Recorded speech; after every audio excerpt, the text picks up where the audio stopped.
This past week, Aaron Donald used a Bengals player's helmet as a weapon. In joint practices, skirmishes happen, we get it.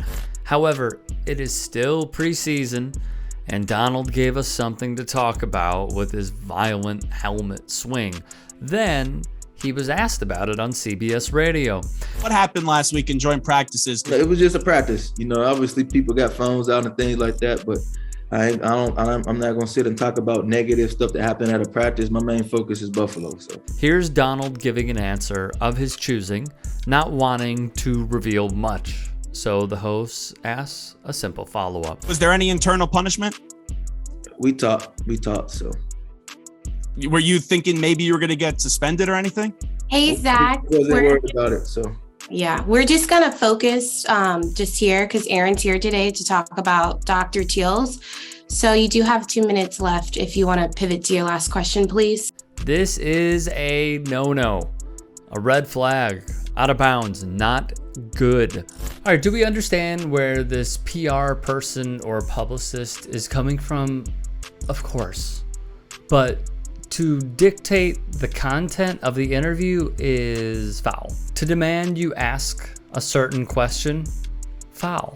Paid partnerships like this are understood. They've been going on forever, as long as we can remember.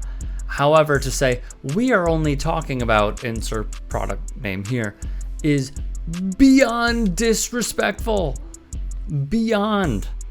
So, look, she's wrong.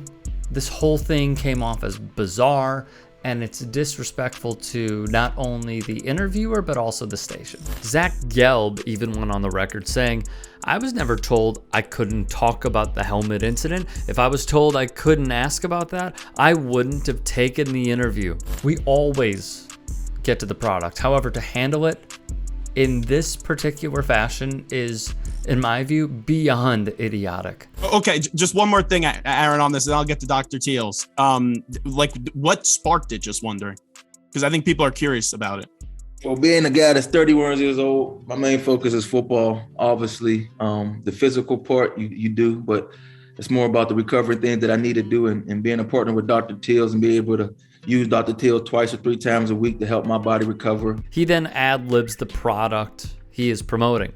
Weird way to handle this. Odd is an understatement. Now, if you thought that was bad, here is the bar that was set as a polarizing example of failures in sending an athlete through the media car wash. Speaking of great arms, he's the Mets pitcher Matt Harvey, who joins us on the program. Explain your injury for those who aren't Mets fans or here in the New York City or metropolitan area.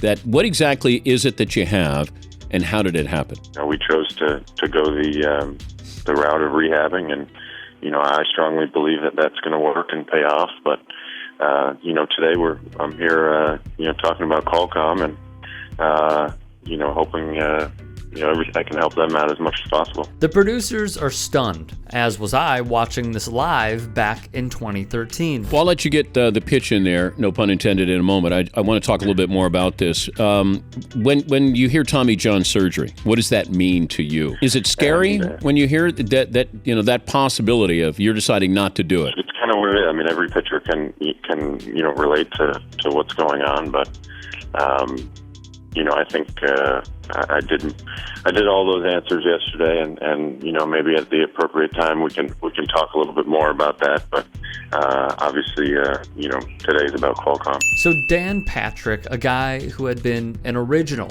at ESPN in 1989, is flummoxed by Harvey's antics. You don't want to talk about your, this whole rehab and Tommy John? Well, I will. I mean, we can set up another call if you'd like to about that subject. But today we're honoring and supporting Qualcomm. Well, okay. I'll let you get your pitch and tell us about Qualcomm then, Matt. Well, obviously we, average person uses their phone. The veteran Patrick just lets Harvey get his read in, which he does for the next minute and 20 seconds. What happens next is why I love Dan Patrick and his entire production, because what this shows is authenticity. Thank you, Matt. All right, thank you. Fritzy, did Matt know we were going to talk about? I mean, I'm not calling or having him call in to talk about Qualcomm. No, that's it. I would think it would be obvious that we're going to be talking Tommy John and elbow surgery nothing was said about anything being off limits or that we're just talking about what he's pitching at all. There was nothing about any off limit topics. Okay. Yeah, maybe he didn't know, but he should know that if you're going to pitch a product, how this works is we let you pitch a product, but you do a full interview. I don't get anything from Qualcomm. Exactly. Then Patrick shares more insights, mainly for those who broker deals like these and set up interviews with different sports media outlets. You know, the reason I'm having him on, and he should understand this, is because he's opting not to have Tommy John surgery. And I don't care how many questions you answered yesterday. That's probably for the New York media. This is for the national media. This is for national fan base. Okay? But you should let those people know they did him a disservice. They did not come off well. At least to Harvey's credit, he owned up to the flub and actually called in to Patrick's show to apologize. Meanwhile, Aaron Donald has yet to do the same. Promotional interviews like Donald's are not uncommon in sports media. This week, former Tampa Bay Buccaneers coach Bruce Arians was on a media tour that included a stop with Stephen A. Smith on First Take to promote his partnership with pharmaceutical company Novartis for their coaching cholesterol campaign, wrote Awful Announcing's Brandon Contes.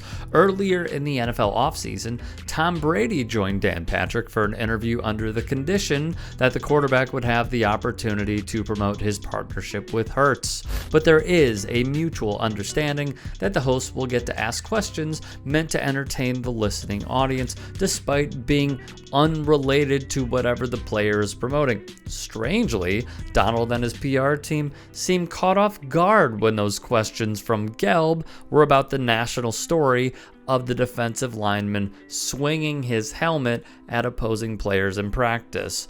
Joe Favorito would write, PR 101, painful when reps don't prep, have no relationship prior, always ways to balance. It's editorial, not advertorial.